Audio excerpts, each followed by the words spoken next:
स्वागत है आपका आपके अपने चैनल स्टडी विद प्रदीप में। दोस्तों, ये एनसीईआरटी सीरीज में हम लोग एनिमल फिजियोलॉजी स्टार्ट किए हैं जो क्लास 11 के लिए बहुत महत्वपूर्ण है और यह स्पेशली बीपीएससी को ध्यान में रख करके और उत्तर प्रदेश के टीजीटी पीजीटी को ध्यान में रख करके स्टार्ट किया गया है। यह जूलॉजी का सेशन है और इसके बाद हम लोग बॉटनी के भी सेशन को स्टार्ट करने वाले हैं। 6 से लेकर के 6 to 8, 9 to 10 और 11 और 12 के लिए हम लोग लगातार अपनी क्लासेस को एडजस्ट कर रहे हैं। सबसे पहले आपकी 9 और 10 वाली क्लासेस आपकी ये एनसीईआरटी की स्टार्ट हो जाने वाली है। 1 अगस्त से ही ये क्लास आपको देखने को मिल जाएगी। 11 12 की क्लास आपकी एनसीईआरटी सीरीज की ऑलरेडी चल रही है और उसी तरह से आपके 6 to 8 ये एनसीईआरटी साइंस की पूरी क्लास आपको मिल जाएगी और उसके साथ साथ उसका प्रैक्टिस पेपर, ये एससीईआरटी के नोट्स, ये सभी चीज़ें भी आपको प्रोवाइड करा दिए जाएंगे। हम लोग इस टॉपिक में डिस्कस कर रहे थे तो पिछले क्लास में हम लोगों ने यहाँ तक डिस्कस कर लिया था। आई होप कि ये 15 क्वेश्चन वाला पीडीएफ भी हमने कर लिया था। अब हम लोग आगे बढ़ते हैं और आज हम लोग पढ़ना है रिस्पायरेटरी ऑर्गन्स इन ह्यूमन। ये एनसीईआरटी का ही नोट्स है और आपको बता दें कि यह पीडीएफ अगर आपको प्राप्त करना है तो आप हमारे नंबर 8004109989 पर आप हमसे व्हाट्सएप करके जुड़ सकते हैं। इस पे आपको ये पीडीएफ प्रोवाइड किया दिया जाता है। पीडीएफ आपको निःशुल्क है। आप ये पूरी तरह से एनसीईआरटी का नोट्स है। एनसीईआरटी की लाइन बाय लाइन आपको मिलती हैं। वहाँ पे कुछ नई चीज़ें ऐड की जाती हैं जो आपके पेपर में पूछी गई हैं और जो पीवाईक्यू के प्रश्न हैं ये भी आपके रखे गए हैं। तो इस तरह से आप देख सकते हैं सेल्फ इवेल्युएशन में रख दिया गया। जो टॉपिक आपकी बॉटनी और जूलॉजी में कॉमन है उन्हें भी हम एडजस्ट कर देते हैं।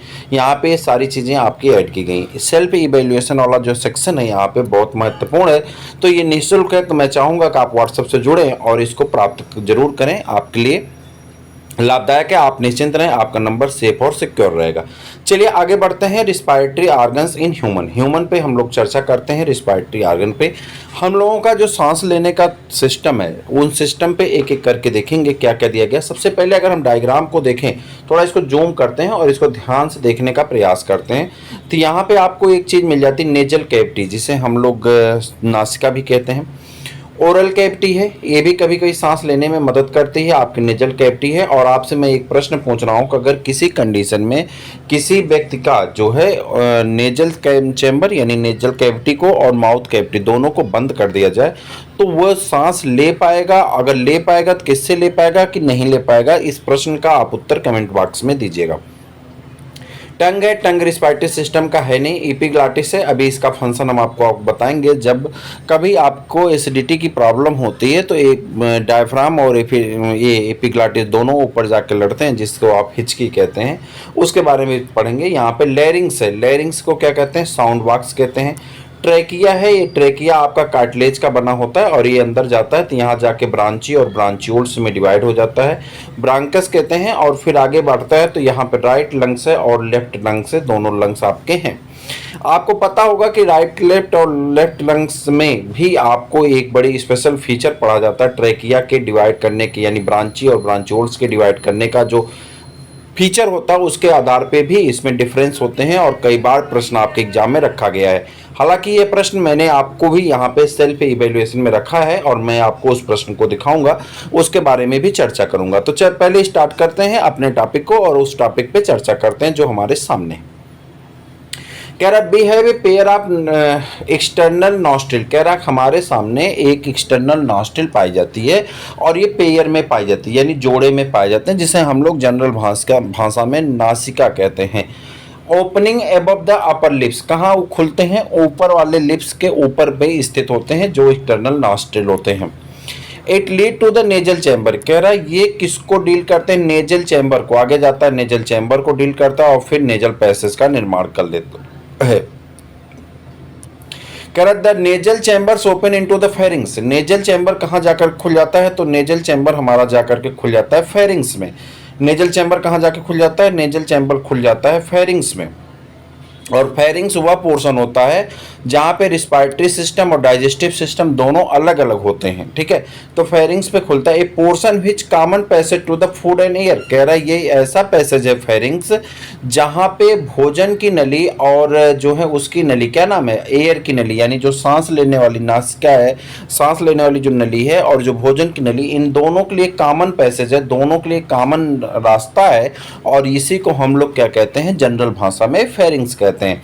आई होप कि जनरल चीज़ें हैं आप देख सकते हैं यहाँ पे फेरिंग्स पाया जाता है, फेरिंग्स की लेबलिंग नहीं है, तो ये फेरिंग्स आपका होता है। मैं आपको दूसरे डायग्राम में दिखाऊं, शायद फेरिंग्स लगा होगा, तो दूसरा डायग्राम कहाँ चला गया भाई, ये हिस्सा है, इसमें देखिए फेरिंग्स आपको मिल जाएगा। तो यहाँ पे आपका टंग हो गया, और उसके बाद ये देखो ओरोफेरिंग्स है, ये ओरोफेरिंग्स है, ये फेरिंग्स का हिस्सा है। और यहीं पे देखिए और एक फेरिंग्स का नाम होगा, ये लेरिंजोफेरिंग्स है, जो इसमें लेरिंग्स को ढक रहा है। यहाँ पे दोनों फेरिंग्स है, आपको लेरिंजोफेरिंग्स है और यहाँ पे क्या है, नेजोफेरिंग्स है। दोनों फेरिंग्स आपको देखने को, ओरोफेरिंग्स, नेजोफेरिंग्स, फेरेंजियल टॉन्सिल, ये सभी चीज़ें आपको देखने को मिल जाती हैं, जो अलग अलग सेक्शन में यहाँ पे पाई जाती हैं। जनरल भाषा में इसे हम लोग फेरिंग्स कहते हैं, तो फेरिंग्स हम लोग पढ़ेंगे।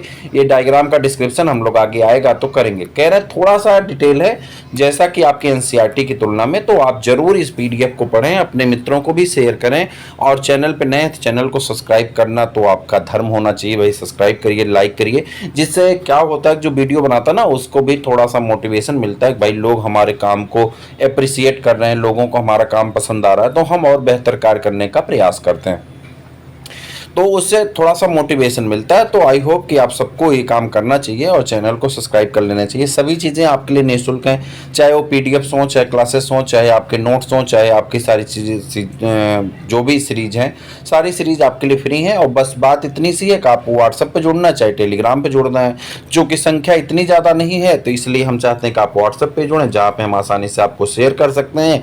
और व्हाट्सएप पर हमारा चैनल है शुक्ला अकेडमी नाम से, तो उसे भी आप सब्सक्राइब कर लेंगे। व्हाट्सएप से जुड़ेंगे, जो आपके लिए निःशुल्क है, उसी पे सारे पीडीएफ, सारी चीज़ें हम आपको डालते रहते हैं, तो आप उसे देखते रहेंगे। आपके लिए भी सही रहेगा, हमारे लिए भी सही रहेगा, ठीक है। तो ये चीज़ें हैं, और आप निश्चिंत होकर के जुड़ें, चूँकि वहाँ पे आपको कोई दिक्कत नहीं है, आपका नंबर सेफ और सिक्योर रहेगा। चलिए आगे बढ़ते हैं। तो यहाँ पे आते हैं, कह रहा the pharynx open through the laryngeal region. कह रहा फेरिंग्स कहाँ जाके खुलता है, लेरेंजियल रीजन में खुलता है, और कहाँ पे पहुंचता है, ट्रेकिया में। जैसा कि अभी आप देख रहे थे, लेरेंजो फेरेंजियल हिस्सा जो था वहां पे जाके खुलता है, और कहाँ पहुंच जाता है, ट्रेकिया में पहुंच जाता है। अब लेरिंग्स जो होता है, ये larynx is a cartilaginous. Larynx क्या है, कार्टिलेज का, और कार्टिलेज किसका बना होता है, कॉन्ड्रिक्थिन प्रोटीन का बना हुआ हिस्सा होता है, बॉक्स होता है। तो लेरिंग्स जो है एक कार्टिलेजनस बॉक्स का बना हुआ है, और ये जो है box which help in sound production, ये किस में मदद करता है, साउंड प्रोडक्शन में। और आई होप कि आप सभी लोग जानते हैं कि जब कहीं वाइब्रेशन होता है देन जनरेट साउंड, बिना वाइब्रेशन के साउंड जनरेट नहीं होती है। तो यहाँ पे वाइब्रेशन देखने को मिलता है, जिसकी वजह से साउंड प्रोड्यूस होती है, और इसीलिए इसे क्या कहते हैं हम लोग, साउंड बॉक्स कहते हैं। क्या कहते हैं, साउंड बॉक्स कहते हैं। किसको, लेरिंग्स को साउंड बॉक्स कहा जाता है। आपको बता दें कि बर्ड्स में भी लेरिंग्स पाई जाती है, और इसी कारण birds they can sing to song, पक्षियाँ गाना गा सकती हैं, लेकिन वो शब्दों में नहीं गाती, क्योंकि उनकी जो टंग होती है वो ट्विस्ट नहीं हो पाती हैं, जिसकी वजह से आसानी से वो गाना नहीं गा सकते, लेकिन सिंग करते हैं। देखिए अभी एक पक्षी गाना गाते हुए गई है, उसको लगा कि उसकी बातें हो रही, ठीक है। तो इस तरह से आपको आवाज़ हल्की सी गई होगी। तो पक्षियों में भी लेरिंग्स पाई जाती है, हम लोगों में भी लेरिंग्स पाया जाता है, और लेरिंग्स का काम होता है वहाँ पे वाइब्रेशन होता है। किसका बना होता है, कार्टिलेज का बना होता है, और इसका मेन काम क्या होता है कि साउंड का प्रोडक्शन करता है। दैट मीन्स लेरिंग्स में वाइब्रेशन ऑपरेट होती है। क्लियर हो गया होगा, हमारे समझ से बहुत कठिनाई नहीं है, ठीक है। ये बार बार बुलबुल बोल रहा है यहाँ पे मेरे पीछे, ये बताना चाह रहा है कि मैं हूँ यहाँ पे, ठीक है।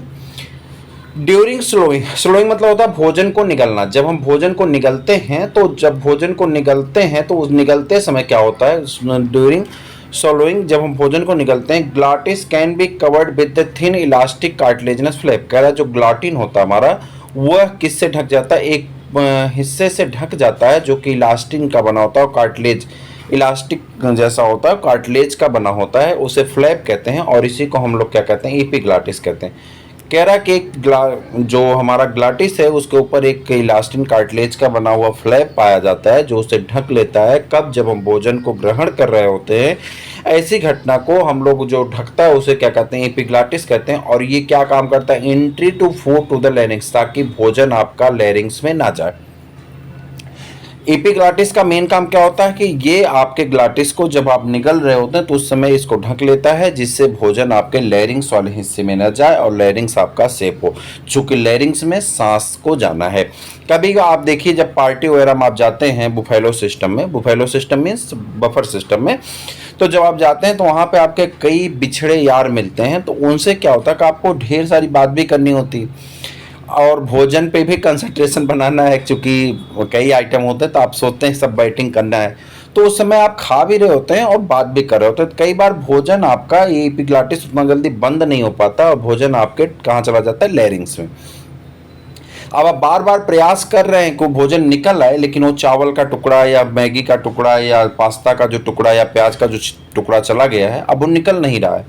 उसके बाद कुछ देर बाद जो तक आपको एक जोरदार छींक आती है, उसमें नेजल चैम्बर से निकल करके नेजल पैसेज से आपका वो हिस्सा बाहर छिटक जाता है। तो ये वही काम करता है ग्लाटिस, ताकि आपका भोजन जो है लैरिंग्स में ना जाने पाए। आप सबने शायद इस कभी ना कभी ऐसे अनुभव किए होंगे। फीमेल में ऐसे अनुभव कम होंगे, मेल ज़्यादा क्यों होंगे, क्योंकि फीमेल बड़े धीरे धीरे खाती ना, बड़ा सोच सोच के खाती हैं ताकि जो लाली लिपस्टिक लगी वो खराब ना हो। ठीक है, मजाक कर रहा हूँ, सीरियस मत लीजिएगा। महिलाएं भी तेजी खाती हैं भाई। ट्रैकिया इज स्ट्रेट ट्यूब, कह रहे ट्रैकिया जो होती है वो लंबी एक नली होती है, expanded up to the mid thoracic cavity. कहाँ पे फैलती हैं, थोरेसिक कैविटी में फैला होता है। थोरेसिक कैविटी मतलब चेस्ट कैविटी में फैला होता है, और ये ट्रैकिया है। और व्हिच डिवाइड, कह रहा है ये डिवाइड हो जाता है, किस में डिवाइड होता है, तो ये which divide two the level of 5 thoracic vertebra. Most important question है, 5 थोरेसिक वर्टिब्रा पे जाकर के ये क्या हो जाता है, डिवाइड हो जाता है into right and left pulmonary bronchi. और ये प्रश्न आपके ही एग्जाम में पूछा गया है, इसी साल पूछा गया है, TRE 3 में पूछा गया है, कि जो है आपका ये प्राइमरी वाले में पूछा गया। सोच लीजिए कि ये NCERT क्लास 12 का क्वेश्चन प्राइमरी में पूछा गया है। जो लोग प्राइमरी में शामिल होंगे वो इस प्रश्न को बता सकते हैं। मेरे इस पे मैं कभी दिखा दूंगा, उस पे मुझसे प्रश्न पूछा गया था। आप चैनल सब्सक्राइब कर दें, मैं प्रश्न डालता रहता कम्युनिटी पे। तो उसमें मुझसे किसी ने पूछा था कि सर ये प्रश्न पूछा गया, तो मैंने कहा था 5th थोरेसिक कैविटी, तो उस समय भी मैंने ये प्रश्न डाला हुआ था। और ये ऐसे देखिए 5th थोरेसिक वर्टिब्रा जो होता है वहाँ पे राइट और लंग्स और लेफ्ट में पल्मोनरी यानी ब्रांची में कन्वर्ट हो जाता है। तो ये मोस्ट इंपॉर्टेंट क्वेश्चन आपका यहाँ पे छुपा हुआ है। ऐसे कई प्रश्न आपके सामने दिखेंगे। मैं आपको यस टेट और TRE 2, TRE 3, TRE 2 का जो पहले यस टेट हुआ था, TRE 1, ऐसे बहुत से प्रश्न आपको टू द लाइन दिखा सकता हूँ कि यहाँ से आपके प्रश्न पूछे गए हैं। तो इसीलिए मैं कह रहा हूँ कि NCERT सीरीज मोस्ट इंपॉर्टेंट है आप सबके लिए, जरूर पढ़िए, चाहे वो 6 to 8 वाली हो, 9 12th की हो या 11 12th वाली हो, जो जूलॉजी की आपकी चल रही इस समय। ठीक है। Each bronchi undergoes repeated division to form the secondary and tertiary bronchi. कह रहा है कि सभी जो ब्रांची होती हैं वो डिवाइड कर जाती हैं सेकेंडरी में और टर्शियरी ब्रांची और ब्रांचियोल्स में डिवाइड कर जाती हैं। देन टर्मिनल ब्रांचियोल्स, और लास्ट में किस में कन्वर्ट हो जाती हैं, टर्मिनल ब्रांचियोल्स में कन्वर्ट हो जाती हैं। The trachea primary secondary and tertiary bronchi are initial bronchioles are supported in the incomplete cartilaginous link. कह रहा है ये सभी मिलकर के इनकम्प्लीट कार्टिलेजिनस रिंग का फॉर्मेशन कर लेते हैं। Each terminal bronchioles give rise, सभी टर्मिनल ब्रांचियोल्स क्या देते हैं, गिव राइज। अभी मैं लंग्स को आपको दिखा रहा हूँ। In a number of very thin, बहुत पतली irregular wall vascular bag like structure called एल्बोली। कह रहा किसका फॉर्मेशन करते हैं, एल्बोली का फॉर्मेशन कर रखते हैं। The branching network of bronchi bronchioles and एल्बोली कंप्राइजेड टू लंग्स। कह रहा है कि जब ब्रांचिंग नेटवर्क जो है, ब्रांची है, ब्रांचियोल्स हैं, एल्बोली है, इन सबको जोड़ देते हैं तो किसका फॉर्मेशन हो जाता है, लंग्स का फॉर्मेशन हो जाता है, जैसा कि डायग्राम आपके सामने। ये हिस्सा आपका लैरिंग्स कहलाता है। लैरिंग्स को हम लोग क्या कहते हैं, साउंड बॉक्स कहते हैं। क्या कहते हैं, साउंड बॉक्स कहते हैं। उसके बाद ये हिस्सा आपका ट्रैकिया कहला रहा है, किसका बना है, कार्टिलेज का बना है। किसका बना है, कार्टिलेज का बना है। उसके बाद ये लंग्स का जो है, ये लंग्स हैं आपके, लंग्स का ऊपर यहाँ पे आते हैं, तो लंग्स पहले यहाँ पे आते हैं। ये हिस्सा है जहाँ से ये इसे करीना कहते हैं, और करीना कपूर वाला नहीं है, करीना कहते हैं। जहाँ से दोनों डिवाइड करते हैं तो जो बीच का सेक्शन बनता है, गांठ जैसा स्ट्रक्चर बनता है, उसे करीना कहते हैं। उसके बाद यहाँ देखिए लेफ्ट और राइट में दोनों में डिवाइड हो जाते हैं। जब ये राइट पल्मोनरी ब्रांकस बनाता है तो ये देखिए राइट पल्मोनरी ब्रांकस सेकेंडरी टर्शियरी में डिवाइड हो जा रहे हैं। ठीक है। और उसके बाद इधर आते हैं तो ये भी आपके डिवाइड हो जाते हैं, किस में, लेफ्ट पल्मोनरी में जाकर के भी ये डिवाइड हो जाते हैं।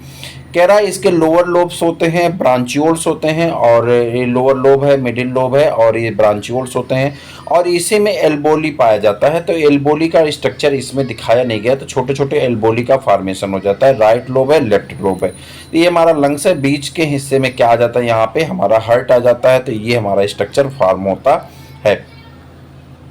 तो वही बात यहाँ बता रहा है, जब ब्रांचिंग नेटवर्क यानी जो नेटवर्क बटे हुए हैं, जो ब्रांची है, जो ब्रांचियोल्स है, जो एल्बोली है, इन सबको मिला करके किसका फॉर्मेशन होता है, लंग्स का फॉर्मेशन होता है। वी हैव टू लंग्स, हमारे पास दो लंग्स पाए जाते हैं, which covered by double pleural membrane, किसके द्वारा दो लेयर से ढका होता है, जिसे प्लेउरल मेम्ब्रेन कहते हैं। और ये प्लेउरल मेम्ब्रेन इसके बीच में पाए जाते हैं। The reduce friction of the lungs surface, ये प्लेउरल मेम्ब्रेन का काम क्या होता है, फ्रिक्शन को कम करता है।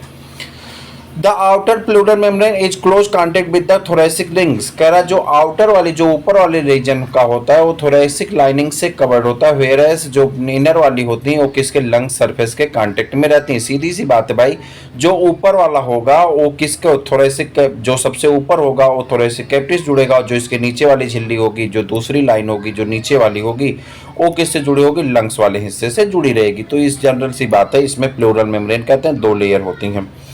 The part starting with the external nostril, कह रहा है जो पार्ट सबसे आगे एक्सटर्नल नॉस्ट्रिल से खुल रहा है up to the terminal bronchioles, और ब्रांचियोल्स तक जा रहा है, conducting to the whereas the एल्बोली, जिसे एल्बोली भी कहते हैं, रिस्पायरेटरी एक्सचेंज ऑफ द, और सबको जोड़ दें अगर तो इसका नाम क्या हो जाता है, रिस्पायरेटरी सिस्टम हो जाता है। यानी नॉस्ट्रिल से लेकर के और एल्बोली तक के जो जो हिस्से हैं, जैसे नॉस्ट्रिल है, नेजल पैसेज है, उसके बाद तो आपका क्या है, जल्दी बताइए, नेजल पैसेज के बाद आपका फेरिंग्स है, फेरिंग्स के बाद लैरिंग्स है, ट्रेकिया है, ट्रेकिया के बाद ब्रांची, ब्रांचियोल्स, उसके बाद प्राइमरी सेकेंडरी ब्रांचियोल्स, और उसके बाद आपका एल्बोली। तो यहाँ से लेकर के नॉस्ट्रिल से लेकर के और लंग्स तक की जो सिचुएशंस हैं, इन सबको एक साथ जोड़ दें तो क्या कहलाता है, रिस्पायरेटरी सिस्टम कहलाता है। और मुझे भरोसा है कि इतनी बातें जितनी मैंने अभी तक डिस्कस की हैं, ये कोई जटिल नहीं है, बहुत सरल है, और आप सब लोग बहुत अच्छी तरह से इसको समझ पा रहे हैं, जो बात मैं आपके साथ चर्चा में इस समय कर रहा हूँ। ठीक है, अब आगे बढ़ते हैं, ह्यूमन रिस्पायरेटरी सिस्टम यानी रिस्पायरेटरी सिस्टम इन ह्यूमन, इसके बारे में भी चर्चा करते हैं। द ह्यूमन रिस्पायरेटरी सिस्टम में be divided into two component, हम लोग दो भागों में ह्यूमन रिस्पायरेटरी सिस्टम को बांट सकते हैं। पहला है रिस्पायरेटरी ट्रैक्ट, जो नली होती है, and conducting portion and respiratory organ, और किसको बांटते हैं, रिस्पायरेटरी आर्गन को। तो सबसे पहले किसको पढ़ते हैं, रिस्पायरेटरी ट्रैक्ट को पढ़ते हैं कि क्या क्या इसके अंतर्गत आते हैं। The respiratory tract consist of the external nares, कह रहा है एक्सटर्नल नेरिज मतलब नेयर वाला हिस्सा जो आ जाता है, बेसल चैम्बर्स होते हैं, इंटरनल नेयर्स होते हैं, फेरिंग्स होता है, लैरिंग्स होता है, ट्रेकिया, ब्रांची, ब्रांचियोल्स, और इन सभी को अगर एक साथ जोड़ दें तो किसका निर्माण हो जाता है, लंग्स का हो जाता है। यानी कहाँ से, the branching network of bronchi, bronchioles and एल्बोली कंप्राइजेज टू लंग्स, जैसा कि ऊपर मैंने आपको इसके बारे में चर्चा में बताया। अब सबसे पहले एक्सटर्नल नेरी पढ़ते हैं, यानी जिसे नॉस्ट्रिल कहते हैं, इस पे एक चर्चा करते हैं। क्या the external nares are pair of the slit are the lower end of the nose, कह रहा नोज में पाए जाते हैं। They open to the nasal chamber, ये किस में खुलते हैं, नेजल चैम्बर्स में खुलते हैं। नेजल चैम्बर क्या होता है, the nasal chamber are the pair passage of the head above to the plate, कह रहा है कि हेड से एक प्लेट आती है, नोज में एक हेड की तरफ से एक प्लेट आती है जो इसको दो भागों में बांट देता है। तो दोनों तरफ का जो नाक का हिस्सा होता है उसी की बात हो रही। The two chambers are separated from the each others of the median portion, कह रहा है दोनों चैम्बर मीडियन पोर्शन से अलग होते हैं, जिसे नेजल सेप्टम कहते हैं। क्या कहते हैं, नेजल सेप्टम कहते हैं। ईच चैम्बर शो 3 रीजन, सभी चैम्बर्स में कितने रीजन पाए जाते हैं, 3 रीजन पाए जाते हैं। Lower vestibular region, middle respiratory and upper olfactory region, कह रहा 3 है। लोअर वेस्टिबुलर रीजन, मिडिल जो है रिस्पायरेटरी रीजन, और अपर जो है ऑल्फैक्टरी रीजन पाए जाते हैं। हमको लगता है कि इसका डायग्राम नहीं लगा है, यहाँ पे मैं आपको दिखाऊं, देखिए ये होगा नोज, ये देखिए ऑल्फैक्टरी एपिथेलियम आपको दिख रहा है ऊपरी पार्ट में, नेजल कॉन्की है, नेजल वेस्टिबुली है, और ये देखिए यहाँ पे नेजल रीजन होगा, नहीं दिया है, ठीक है। तो नोज का अगर हिस्सा देखिए सबसे ऊपर क्या है, ऑल्फैक्टरी है, और ऑल्फैक्टरी आप सब जानते हैं कि सुगंध और दुर्गंध को पहचानने का काम करता है, एक प्रकार का सेंस ऑर्गन होता है। तो कह रहा 3 हिस्सों में हमारा नेजल चैम्बर बंटा होता है। लोअर वेस्टिबुलर रीजन है, मिडिल वाला जो है रिस्पायरेटरी रीजन है और अपर वाला जो है ऑल्फैक्टरी रीजन होता है। अब एक एक के बारे में पढ़ना है। Vestibular region, it lies just within the external nares, it is very short and lined with the skin, it bears hair, इसमें क्या पाए जाते हैं, हेयर पाए जाते हैं। कंटेन्स सब स्वेट एंड ऑयल ग्लैंड, कुछ जो है स्वेट और ऑयल ग्लैंड यानी पसीना निकालने वाली और तेल निकालने वाली ग्रंथियां पाई जाती हैं। The hair act as the sieve to the check to entry of the large dust particle, कह रहा है जो हेयर होता है उसका काम होता है डस्ट पार्टिकल को चालने का कार्य करता है। रिस्पायरेटरी रीजन की बात करते हैं। It is the middle region, यह मिडिल रीजन होता है of the nasal chamber, nasal chamber का। It line with the respiratory epithelium, जो किसको रखता है, रिस्पायरेटरी एपिथेलियम को रखता है। दिस इज सिलेटेड, इसमें भी छोटे छोटे बाल होते हैं। Pseudo stratified columnar epithelium tissue का बना होता है। ठीक है, ये 11th 12th के लिए है। 9th 10th वाले अगर देख रहे हैं तो उतना सीरियस होने की जरूरत नहीं है। कह रहा है कि यहाँ पे सिलेटेड होते हैं, pseudo stratified columnar epithelium tissue के बने होते हैं। रिच इन, और किसके धनी होते हैं, rich in the gland cell, और ग्लैंड सेल से धनी होता है। द लेटर इंक्लूड म्यूकस, इसमें म्यूकस और सिरोसस सेल पाई जाती हैं। Mucous cell secrete viscid fluid called mucus, कह रहा है कि यहाँ पे चिपचिपा द्रव्य निकलता है जिसे हम लोग म्यूकस कहते हैं। The serous cell produce to the watery fruit, कह रहा जो सिरस सेल होते हैं वो पानी जैसे पदार्थ को निकालता है। The respiratory epithelium highly vascular and appear to the pink and reddish, कह रहा कि ज़्यादा वस्कुलर होते हैं और पिंक तथा रेडिश कलर के दिखाई देते हैं। ऑल्फैक्टरी रीजन में ये, it is the upper region of the nasal chamber, nasal chamber का सबसे ऊपरी हिस्सा होता है कौन, ऑल्फैक्टरी वाला। It line with the olfactory epithelium, किससे घिरा होता है, ऑल्फैक्टरी एपिथेलियम से। A upper part of the nasal chambers and superior of the nasal conchae, और किससे मिला होता है, नेजल कॉन्की से। It look yellowish brown colour का होता है। The olfactory region act as the region of the smell, कह रहा है कि यही ऑर्गन्स है जहां से हम स्मेल को डिटेक्ट कर पाते हैं। It detect the orders of the expired air, जब हम सांस लेते हैं तो उसके ऑर्डर्स मतलब सुगंध और दुर्गंध को डिटेक्ट करने का काम करता है। If the order is the offensive and pungent the air are not allowed to the pass to, कह रहा कि अगर वो आपको जहरीला या दुर्गंध होता है तो उसे पास नहीं होने देता, ये रोक देता है। Organ of smell help to select to the air of the inspiration.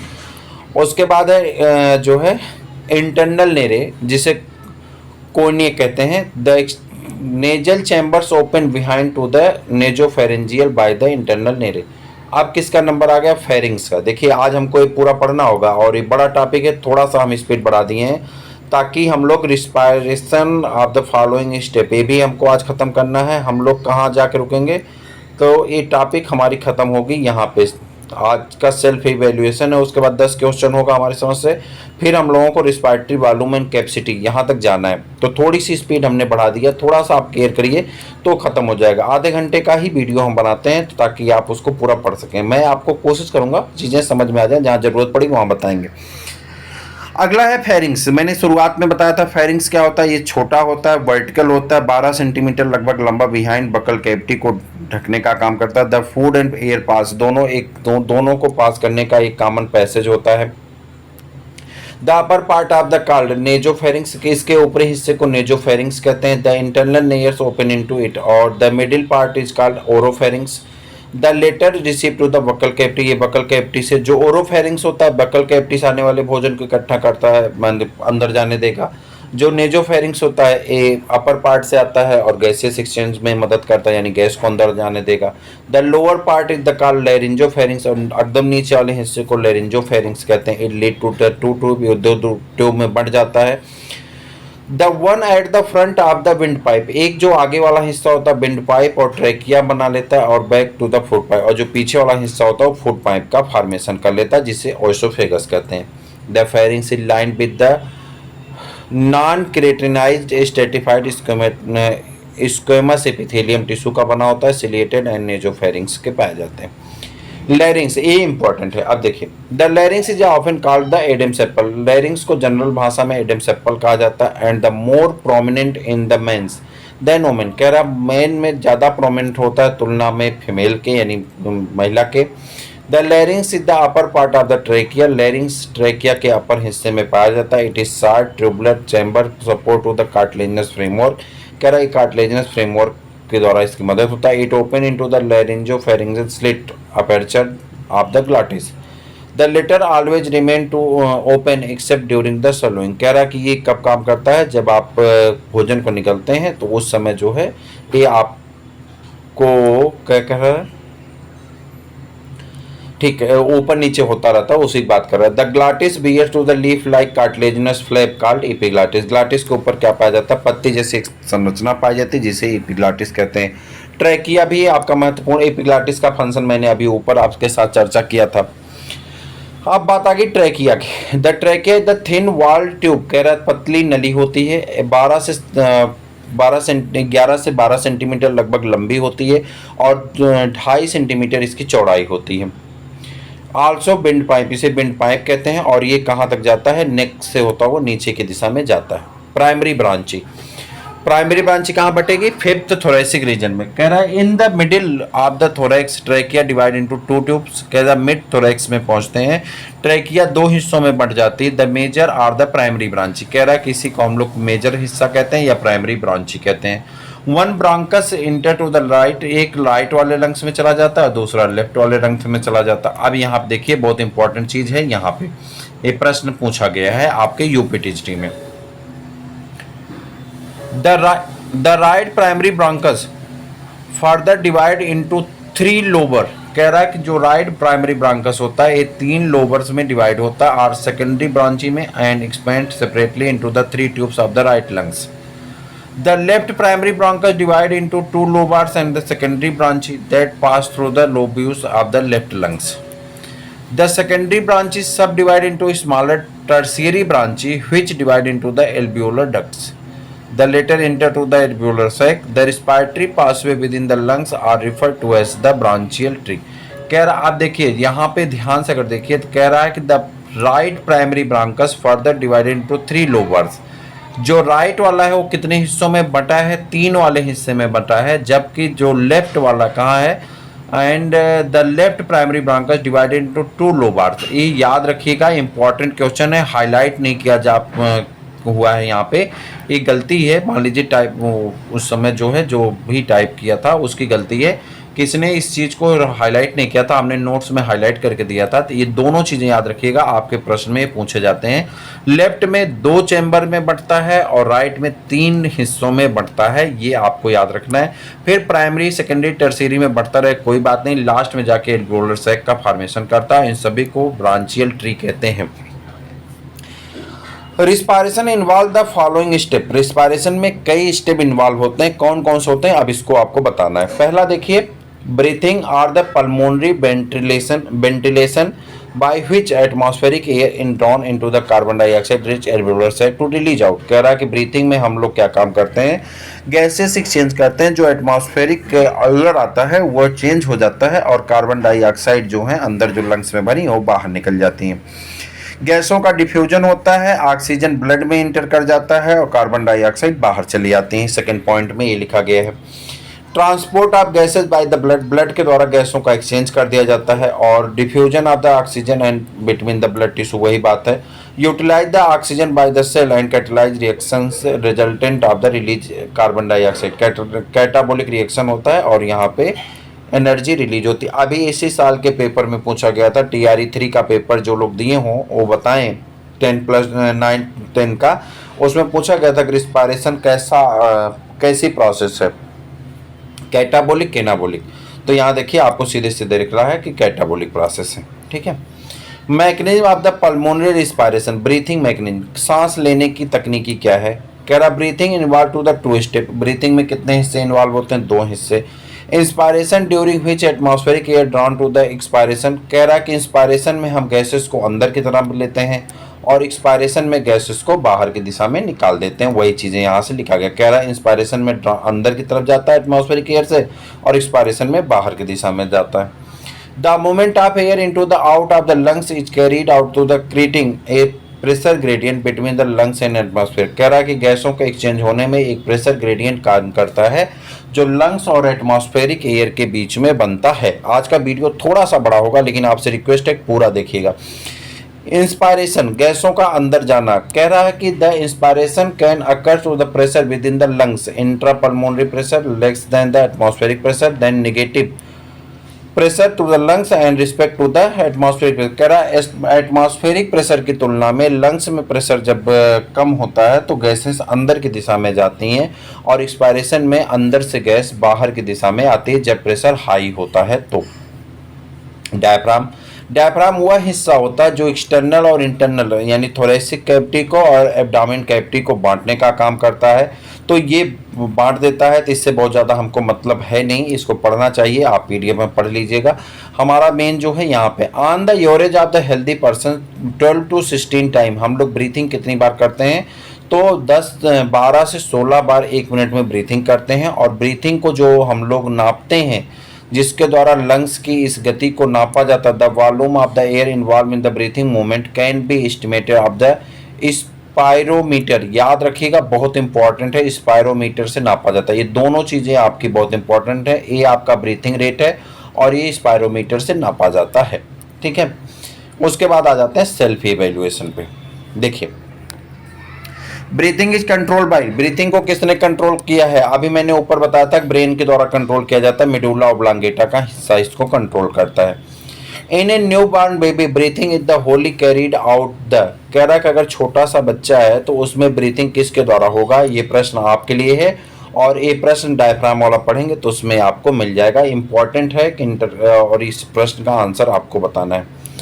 आगे आते हैं, तीसरा प्रश्न आपको, in breathing moments air volumes can be estimated. ये भी प्रश्न आप, अच्छा इसको लगा दिए, देखो जिसमें मतलब अजीब है सब, ये अभी इसको हाईलाइट किया गया है तो इसका आंसर लगाने की क्या जरूरत थी। देखो इसको लगा दिया स्पायरोमीटर। ये आपका जो ब्रीथिंग मूवमेंट होता है उसे किससे नापा जाता है? स्पायरोमीटर से। स्टेथोस्कोप इसे आला कहते हैं, स्फेग्नोमेनोमीटर इसे बीपी नापते हैं, और हाइग्रोमीटर किसको नापते हैं? आर्द्रता को। The true friends are eating together of the doing table, एक कह रहा है डाइनिंग टेबल पे दो मित्र साथ में बैठ के खाना खा रहे हैं, एक को कफिंग हो रही जैसे भोजन निकल रहा उस समय, और भोजन उसका कहाँ चला गया? एपिग्लॉटिस में। मैं अभी आपको ऊपर बताया हूँ। Which one of the following is the possibility of the most of the regarding to the breathing of the making conscious effort. तो ये आपका one can breathe out of the, अच्छा कह रहा है कि अगर पॉसिबिलिटी हो कि जो है कैसे सांस लिया जा सकता है, यानी सांस रुक जाए, तो ऐसी स्थिति में one can breathe out of the station tube both nasal and mouth are close. कह रहा है अगर नाक और मुंह दोनों, मैंने आपसे प्रश्न पूछा था, नाक और मुंह दोनों बंद हो जाए तो आप कैसे सांस लेते हैं? तो स्टेशियन ट्यूब से लेते हैं। और स्टेशियन ट्यूब जो होती हैं कहाँ पाई जाती हैं? जो इस हिस्से को किससे जोड़ा होता है आपका? देखिए यहाँ पे स्टेशियन ट्यूब किसको जोड़ा होता है? यहाँ पे देखे जा रहा, कान के हिस्से को जोड़ा होता है। और उसके बाद make the correct pair of the muscles involve in the normal breathing human, तो क्या होगा? Diaphragm and intercostal muscles are. तो ये आपका सेकंड वाले का भी यही आंसर है, इसीलिए इसको छोड़ दिया गया था, सेकंड वाले में आंसर नहीं लगाया गया था। तो ये आज आपका एक महत्वपूर्ण हिस्सा खत्म हुआ। मुझे उम्मीद है कि यहाँ से एक दो प्रश्न आपको मिलेंगे, पीवाईक्यू के भी प्रश्न हो गए। अब कल हम लोग पढ़ने वाले हैं किसको? यहाँ पे रिस्पायरेटरी वॉल्यूम एंड कैपेसिटी। उसके बाद आपका इसका सेल्फ इवेल्युएशन, जल्दी छोटा वीडियो होगा। एक्सचेंज ऑफ गैसेस, ये थोड़ा सा बड़ा वीडियो होगा आपका, ठीक है। उसके बाद यहाँ पे आ जाते हैं, हमें लगता है कि एक्सचेंज ऑफ गैसेस वाले चैप्टर में ही आपका लास्ट हो जाएगा। और उसके बाद यहाँ पे हम लोग किस पे आ जाएंगे? इसके एनसीईआरटी क्वेश्चंस को करेंगे, उसके बाद अगले चैप्टर में हम लोग इंटर कर जाएंगे। तो आई होप आप सबके लिए बहुत इंपॉर्टेंट सेशन होने वाला है। आप सब जरूर जुड़ें, मित्रों को जोड़ें, और वीडियो जितना हो सके शेयर, लाइक, सब्सक्राइब करें। हम लोग फिर मिलते हैं किसी और वीडियो में, तब तक के लिए इजाज़त दीजिए। जय हिंद।